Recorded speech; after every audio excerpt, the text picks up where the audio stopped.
Swami came along, I handed him my note, he stopped there and I touched his feet and immediately I felt an orange light going through me. And I was like in bliss for so long, I didn't sit up, everybody was later leaving, I was just sitting there smiling and happy.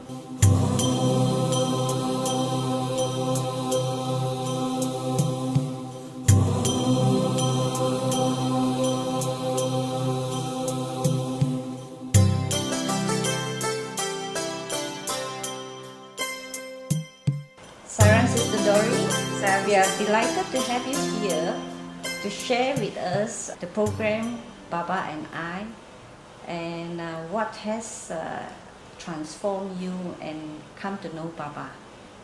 Well, it started in the 80s. At that time I was working as a chartered accountant, and in this company we had a client. And this elderly man, he used to say that about his son who was in Australia. And his son was always in social service and wasn't so keen about his business. So he was a bit sad. So for many years, he was our client. And finally, I left the company. And after 1 year of joining the new company, my previous company contacted me and told me that this old man's son is now in Malaysia with his mother and they wanted to see me.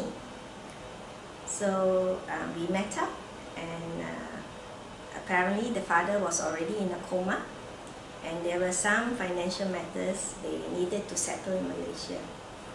So, but there wasn't much I could do because I've already left the company. But anyway, I did help them on 1 or 2 matters.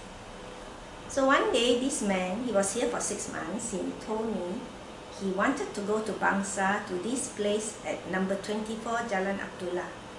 At that time, I did not know it was the Sai Baba Center. So anyway, I made inquiries and I telephoned. And so on a Tuesday evening, I took him there. And it was actually a bhajan.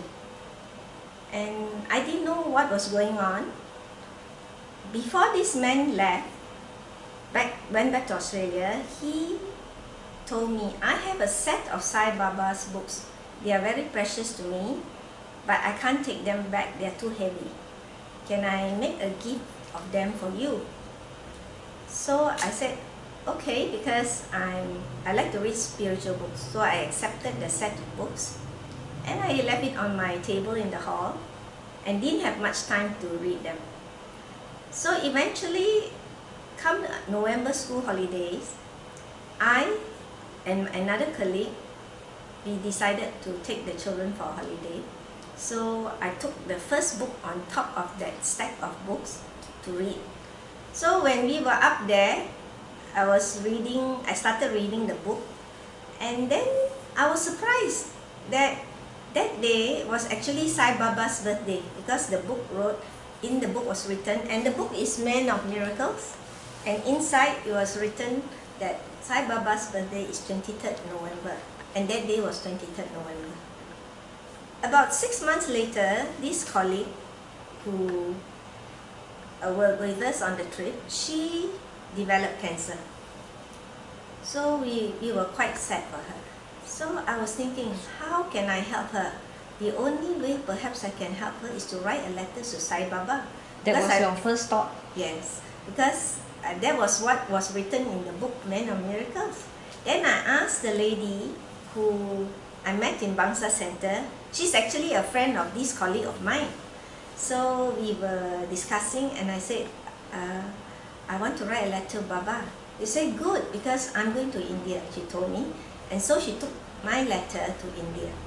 So about 2 weeks later, she came back and she told me only on the last darshan, Baba accepted the letter. So we were very happy.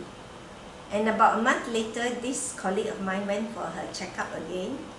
And this time, doctor confirmed there's no cancer. Something amazing happening. Yes, so I believe that Baba had intervened and helped her. So in my heart, I told Baba, I got to know you last year on your birthday. This year now, on your birthday, my friend is healed. So next year, on your birthday, I want to see you in India. So I asked the lady who carried the letter, are you going to India next year? She said, if I can, I'll go every year. I said, good. I want to go with you because I don't know anything, how to go to India, what to do and all that.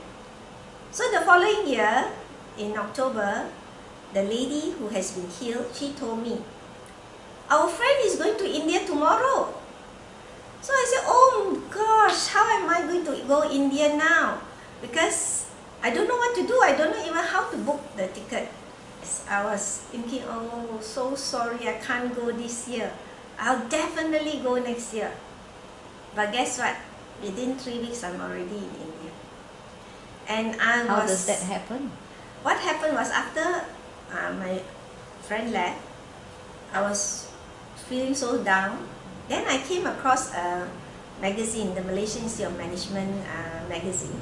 And at the back page, it was written there is a conference in India, a strategic management conference. And 3 places are given to Malaysians free by the Commonwealth of London. So I was so excited. But at that time, I didn't think it has anything to do with Swami. I thought, okay, I love to attend conferences and seminars. So I wanted to apply. But I inquired the institute, they don't know anything about it. I said, how come you don't know? It is in your magazine. They said, oh, it's placed by someone from the Prime Minister's department. So they gave me a number. I called, the person didn't answer.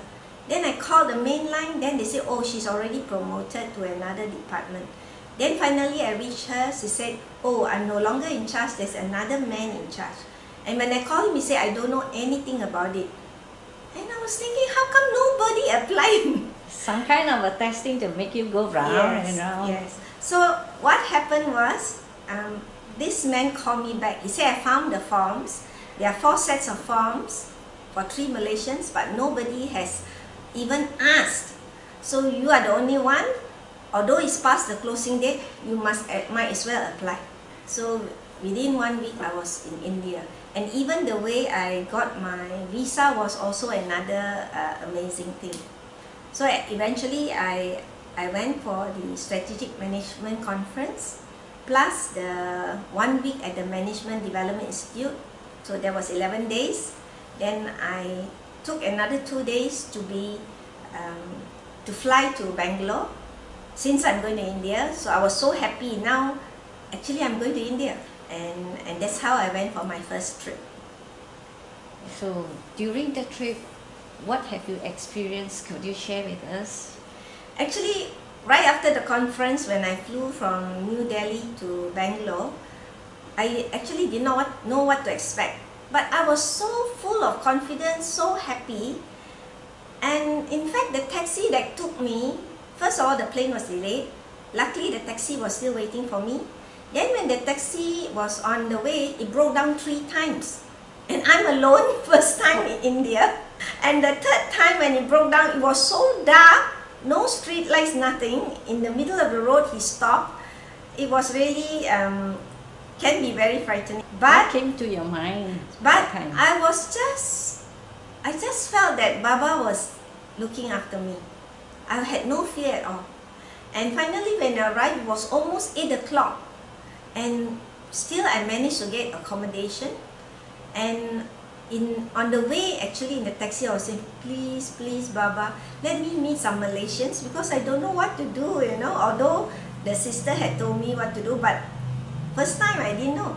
So when I arrived after registration, one lady walked out, and then she looked at me, and she just asked, are you Malaysian? And it was in the shed. I said, yes, and it was actually Sister Saras, who was there with a group of teachers during the school holidays.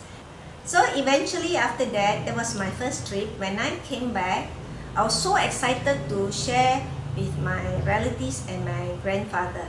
So when I went to my grandfather's house, he said, come and look at my altar.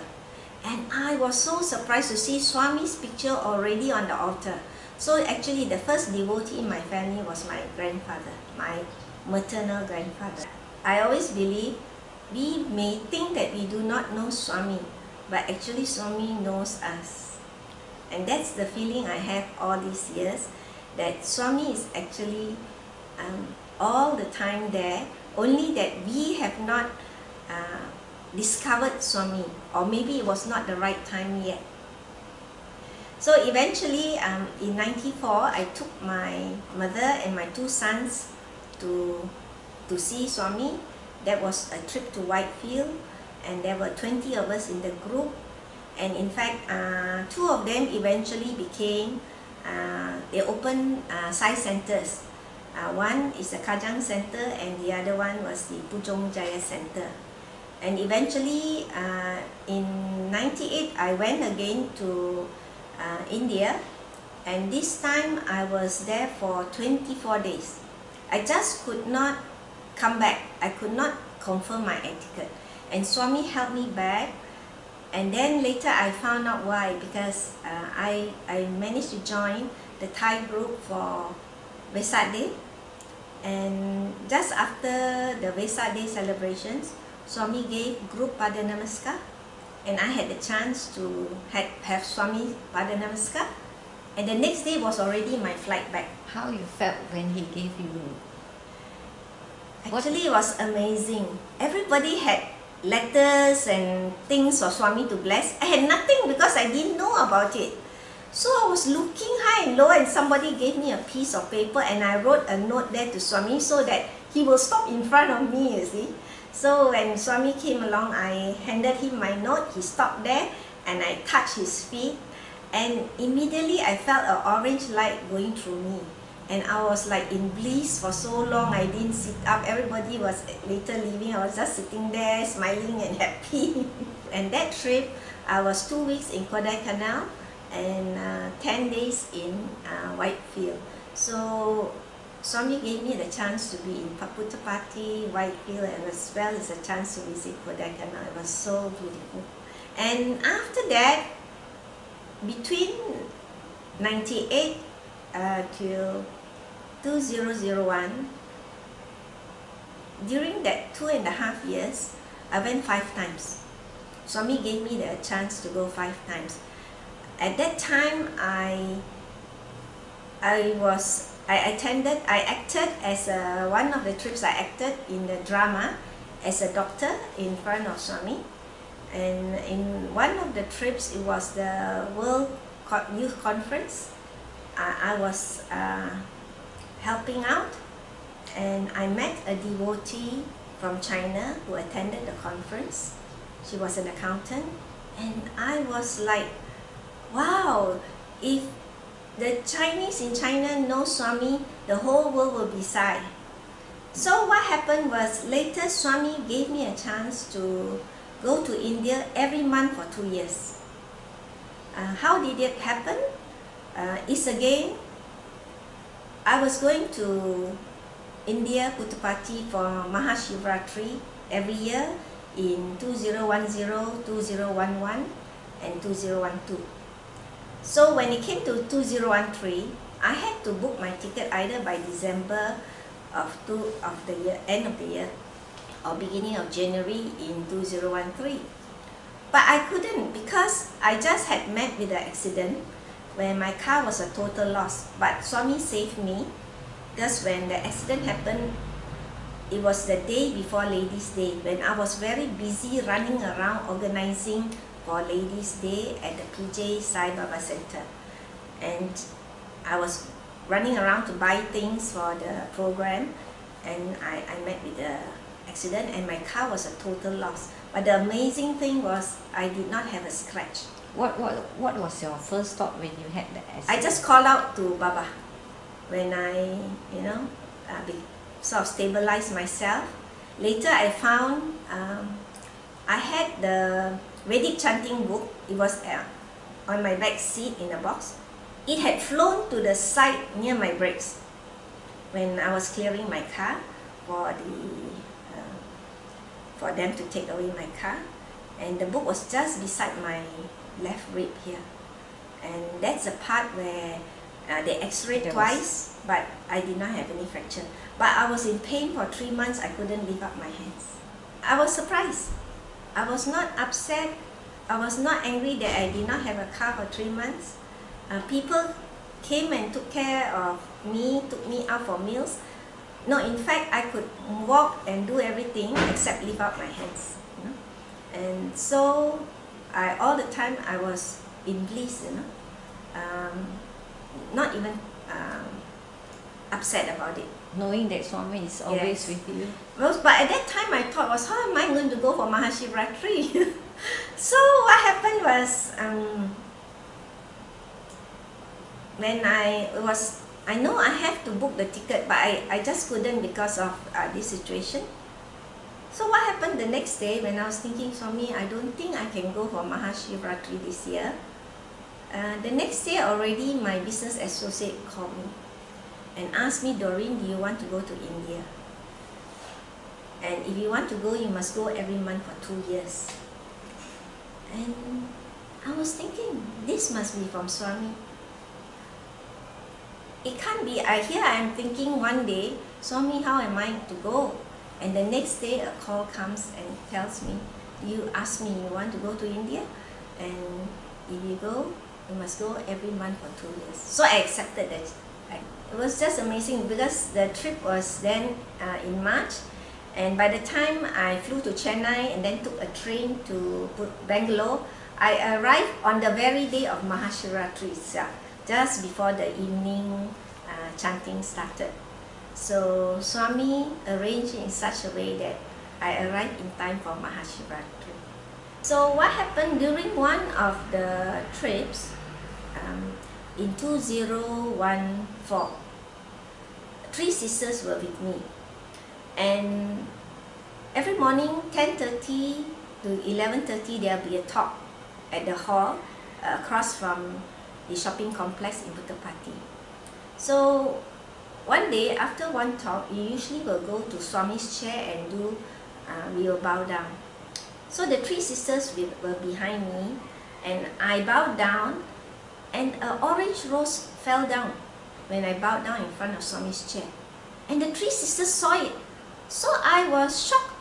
But when I took the rose and I saw, were there other roses on the chair? There were, but they were all pink roses. But this rose that fell down to the ground when I bowed down was an orange rose. So I was like so happy, and the other 3 sisters were so excited when we came out from the hall, and each of them wanted to smell and touch the rose. So that morning actually I had already made up my mind, I'm going to do seva. Each time I go, I will do some small seva in the Western canteen. So I said, sisters, please take this rose back to the room. I will go and do the seva in the Western canteen. So when I went to the Western canteen, I'm the only one. The others there were some other Sai devotees doing seva. So they saw me. Then the head of the canteen said, you want to help? I said, yes. Okay, you do onions. My heart sank. Because you know, when you cut onions, you'll be crying. So, but what happened? She gave me a lot of onions. It's half a pail of onions. And I was alone. And I started peeling. And then one sister said, I think you better soak so it won't be so painful to the eyes. So she helped me soak the onions. Then another sister came to help with a little bit. But in the end, it took me 2 hours to finish chopping the onions finally, to peel and chop. And would you believe it? I did not shed one tear. My eyes were not painful at all. And that is the total protection of Swami. Nothing else can beat this, you know, to give me faith that this is Swami's blessing. That I can, you know, onions is, even one onion will make us cry, but this was a whole, half a pail of onions. So there Swami showed to me, when he blesses us, he gives us total protection. Sister Doreen, could you share with us your first darshan in Puttapati? Well, it was in 1992. During my first darshan, I was thinking, Swami, you're so far away, because I was sitting right at the back And those days it was just on the sand, you know. It was sand, there was no hall yet. And so I felt like Swami was so far away. So what happened was that night he gave me a dream. And in the dream, he was so bright, smiling so happily. And he said, Swami, very happy you are here. So then I looked at him and said, Swami, I'm so happy to be here too. Then he looked again at me, he asked me, do you have anything you want to ask me? I said, no, Swami, I'm so happy to be here. Then he looked at me again and said, ask again. Do you have anything you want to ask me? I said, nothing. Then when the third time he asked me, do you have anything you want to ask me? I was thinking, must ask something ah. So then he laughed, and then I woke up. So I felt so happy that Swami has acknowledged me by coming into my dream, and later I learned that dreams are for real. And after that, I had many other trips to India. In 1994, I brought my 2 sons and my mother to Whitefield with a group of other devotees. And there, my eldest son was healed from the asthma that he had been suffering for 10 years. And in 1998, something happened because in 1997, it was the US dollar crisis. In Malaysia, many companies were facing challenges and many companies were closing down, and it happened to my company as well. So what happened was I prayed very hard to Swami for a job, and when I only applied for 1 job and I had to go for 7 interviews. But the last interview was a very strange interview in the sense that it was a phone call from Singapore to Scotland. I was then attending a conference in Scotland, and what happened was because the person who is making a decision has narrowed down to 2 candidates, and he liked the other candidate, but the other 6 people who have seen me wanted me. So they told him, you must talk to her before you make a decision.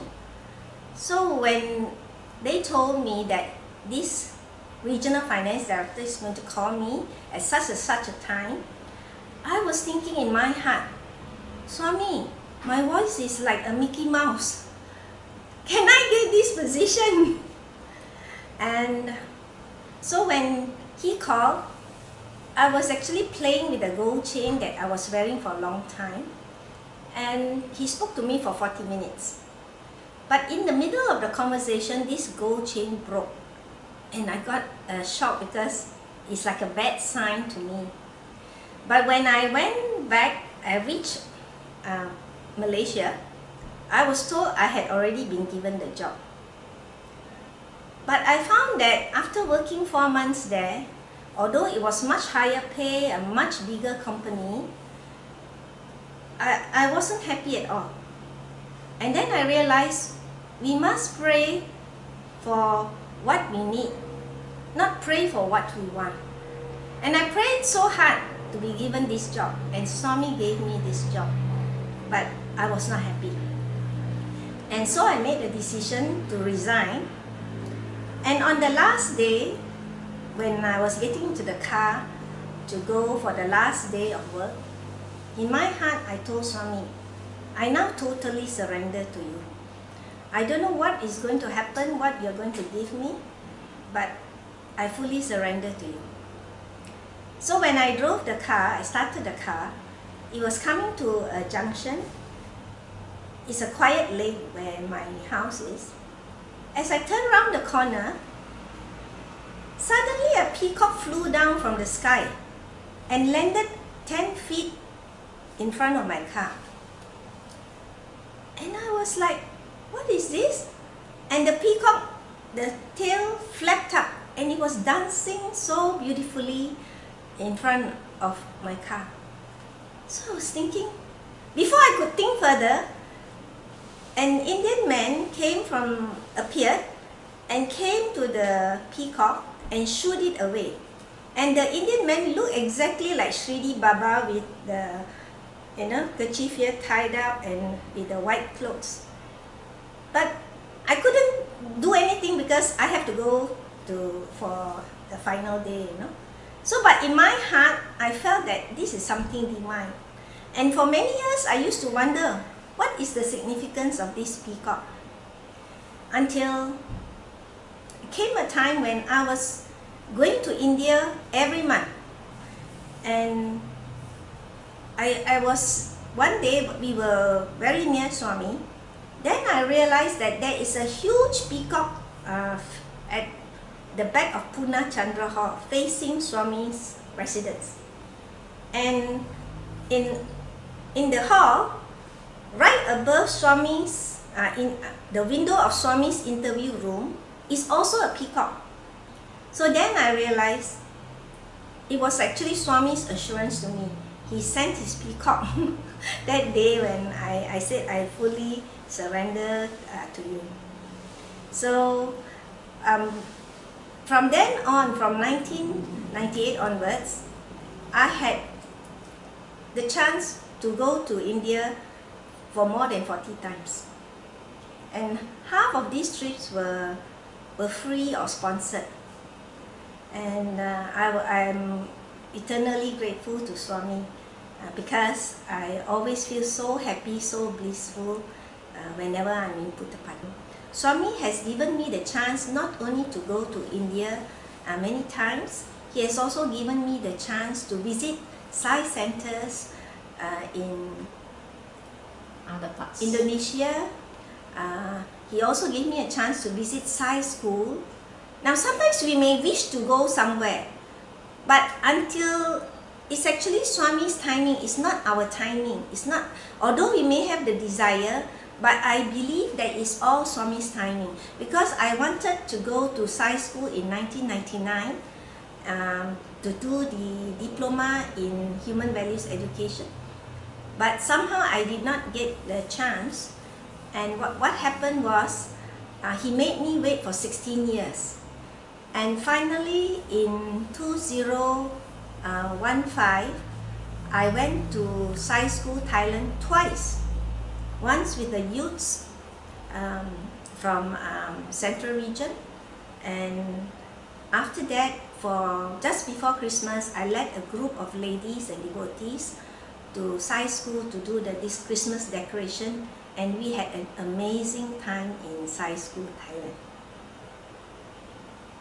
And also, Swami actually got me involved in many Sai activities. I felt that if I can do it, I will serve in whatever way I can. And so, without me realizing sometimes what's happening, I'm absorbed into so many Sai activities. So I became the state coordinator for ladies, Central Region. Then I became the SCA coordinator for Selangor. And also, in fact, after 1998, I was, just before the Sai school started, in the Sai school in Puchong, Taman Yau, Puchong, I was actually the honorary treasurer. So I believe Swami somehow gave me the opportunity to serve, and I'm very thankful and happy for that. I always wanted to do more for ladies and also for children, and if I can, for the elderly as well. And somehow even in my month-to-month, week-to-week activities, I do quite a lot of seva on my personal basis, besides working with the centers to do seva. And one of my very important, I feel that, we need to, like Swami said, it's a caring society. And also I feel that sometimes we think we have no time to do seva. But actually seva doesn't mean that you need to physically help. For example, if a person is elderly or weak, physically can't help so much, but you can still pray, you can still chant Gayatri chanting for someone, pray for the families, pray for the sick, pray for people who are going through a lot of personal challenges. And that, to me, the kind thoughts and your prayer is actually very noble already. And another thing I want to share is, yeah, Swami may show us many miracles, but Swami has often said that, I give you what you want, so you will want what I want to give you. And so over the years, I realized that in my life, I'm actually not the doer. Actually, Swami is doing all the directing. And we think that we are so smart, we are so clever, we are doing everything, it is our will. But actually, at the end of the day, it's actually Swami's will. It's all his timing. And that's why sometimes we need to understand when we are going through a lot of personal challenges, it is not a bad thing. But a lot of people think it's a bad thing. But it's actually a way of directing us to the right path, back to the right path. Because we may have been doing so many things, so busy in our personal lives, we neglect our health, we may neglect, some people neglect their families, some people neglect their duties, and so they forget who they really are. We forget the divine self. And so sometimes God intervenes so that we come back to the right path. And for me, I'm very thankful to Swami. He has shown me the path, and for me, eternally I will follow Swami. I received a call from Brother Billy Fong, the regional coordinator, and he asked me, "Sister, are you coming for Chinese New Year?"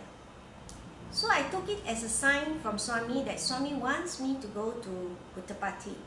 Because for many years, people used to ask me, "Sister, are you going for Chinese New Year?" And I used to say, as long as my mother is alive, I won't go. I want to spend New Year with her. And now that my mother has passed on and this call came from Brother Billy, so I say, yes, brother, I will go. So for the first time, I was given a chance to be MC at Sai Kuan Hall, and that time we had 3 days of performance. I felt so blessed because this is the ultimate speaking experience, the ultimate stage for anyone to be MC, to be speaking at Sai Kuan Hall at Swami's place. And in fact, I was quite worried, what should I wear? Because I didn't buy any new clothes because my mom had passed away. So what happened was, when I was packing, I quickly packed some pink red looking clothes. And one of the dresses I came across was something that I bought for more than 2 years and I never wore. And it had sequins and all that. So I thought, okay, I'm going to wear this. Because some sequins were dropping off after washing. To my amazement, when I arrived in Puttapati, I was so busy being the MC, I had to run to this person, that person for synopsis, for their biodata, to find out what they were going to do. And you know, we don't have handphones, so I have to run from one block to another.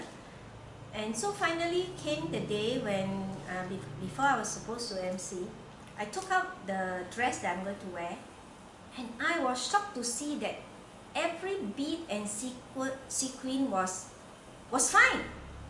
Nothing was dropping. It's as though somebody sewed the dress, sewed back the sequins and the beads which were dropping.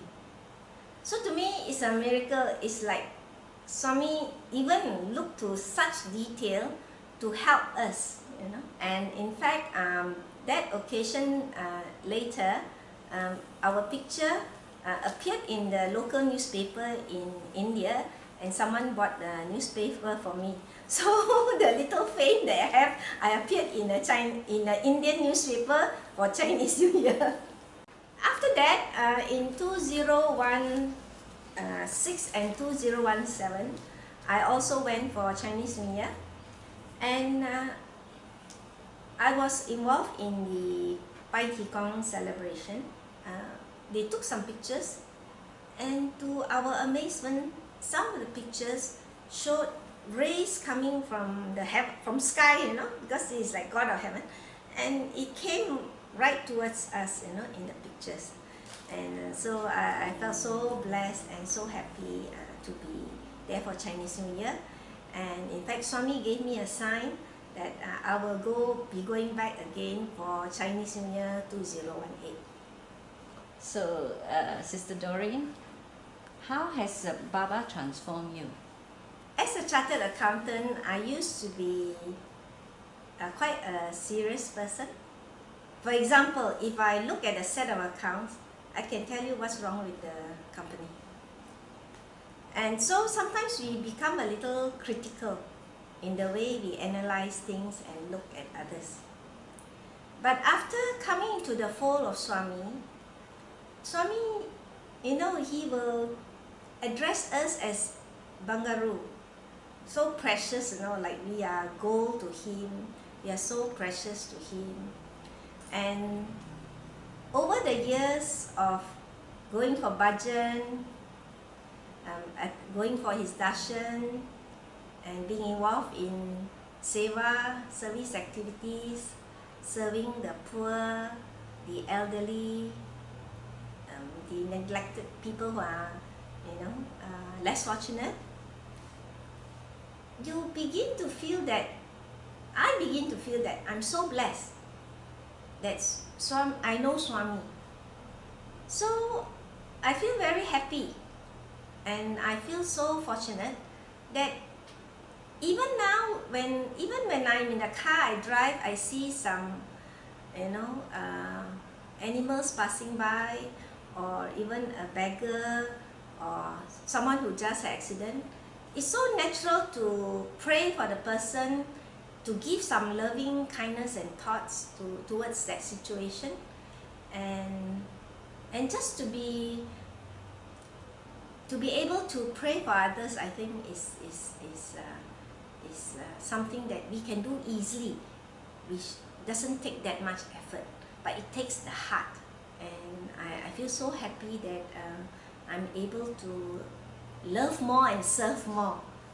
Sometimes it's not easy to love all and serve all, but it's also very important to be so mindful that we help ever, hurt never.